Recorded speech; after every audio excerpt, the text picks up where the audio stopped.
मध्य प्रदेश के जबलपुर में वीरांगना रानी दुर्गावती के बलिदान दिवस पर आयोजित एक कार्यक्रम को प्रदेश के मुख्यमंत्री शिवराज सिंह ने संबोधित किया। इस अवसर पर रानी दुर्गावती को श्रद्धांजलि देते हुए मुख्यमंत्री ने रानी दुर्गावती को महिला सशक्तिकरण का प्रतीक बताया और साथ ही प्रदेश सरकार द्वारा श्रद्धांजलि स्वरूप जनता को सुशासन देने के वचन को दोहराया। मुख्यमंत्री ने इसके अतिरिक्त कार्यक्रम में सरकार द्वारा ग्राम स्वराज और सशक्तिकरण संबंधी योजनाओं को भी साझा किया। मित्रों, आज वीरांगना रानी दुर्गावती का बलिदान दिवस है। 458वां बलिदान दिवस।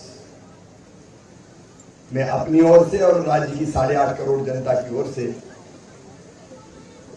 उनके चरणों में श्रद्धा के सुमन अर्पित करने आया हूं।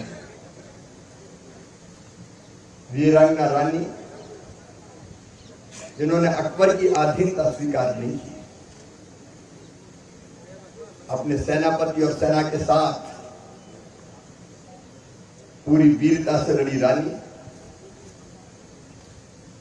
और अंत में जब तीर गले में आके लगा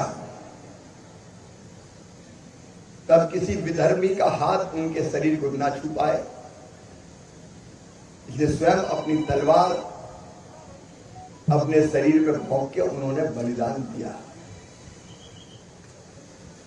रानी नारी सशक्तिकरण का प्रतीक है।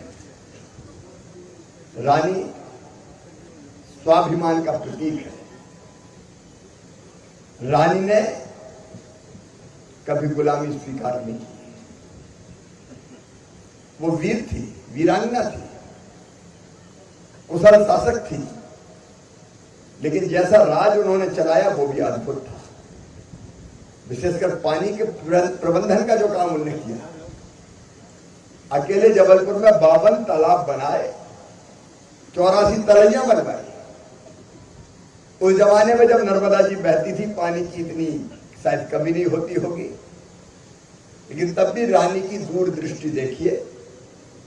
उन्होंने जगह जगह पानी रोक के, और पंचसारा तो उत्कृष्ट इंजीनियरिंग का उदाहरण है।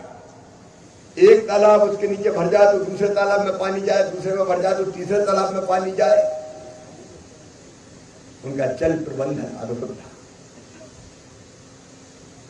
और एक कुशल शासक, जनता की सेवक, अनेकों विकास का काम करवाने वाली, और मुगलों के दांत खट्टे करे पराजित किया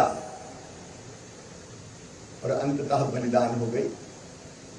ऐसी रानी से हम यही प्रेरणा लेते हैं कि स्वाभिमान के साथ जिए और हमारा देश आगे बढ़ता जाए।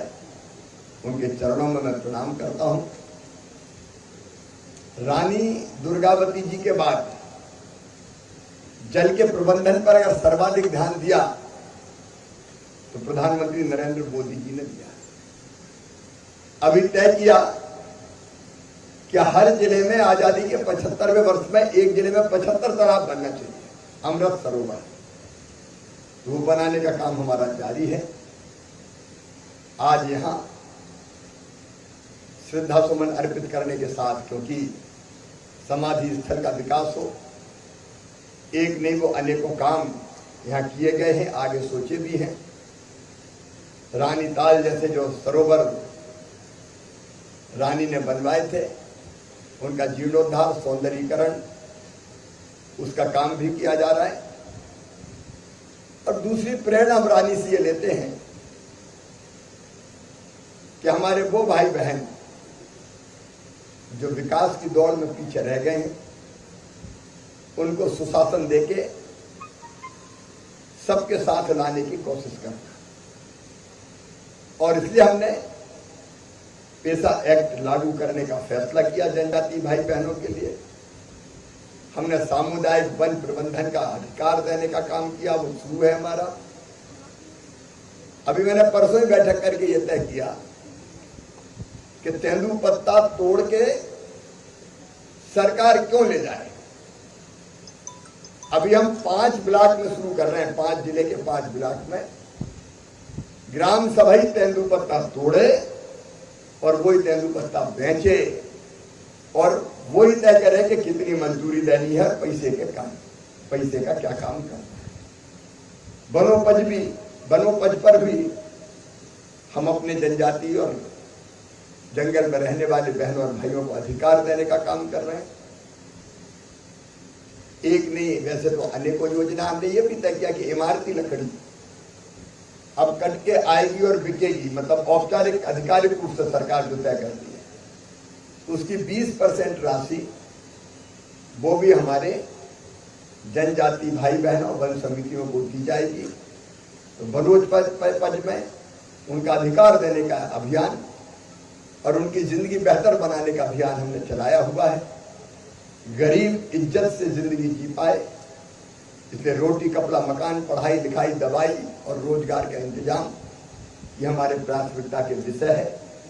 और जब रानी की समाधि पर आते हैं तो यही संकल्प मन में जगता है कि जनता की जीवन को बेहतर बनाने के लिए हम इन सब योजनाओं को बेहतर ढंग से चलाएं। मैं उनके चरणों में श्रद्धा के सुमन अर्पित करता हूं। 22 वर्षों से प्रकाशित मदर इंडिया पत्रिका, पढ़ते रहे देश दुनिया की खबरों के लिए।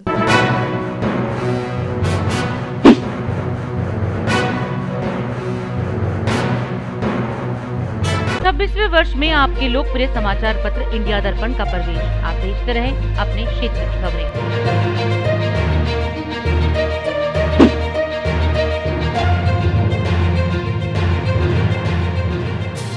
और अधिक खबरों के लिए आप हमारे YouTube चैनल दैनिक इंडिया दर्पण को अभी सब्सक्राइब करें और नोटिफिकेशन के लिए बेल आइकन को प्रेस करना ना भूलें।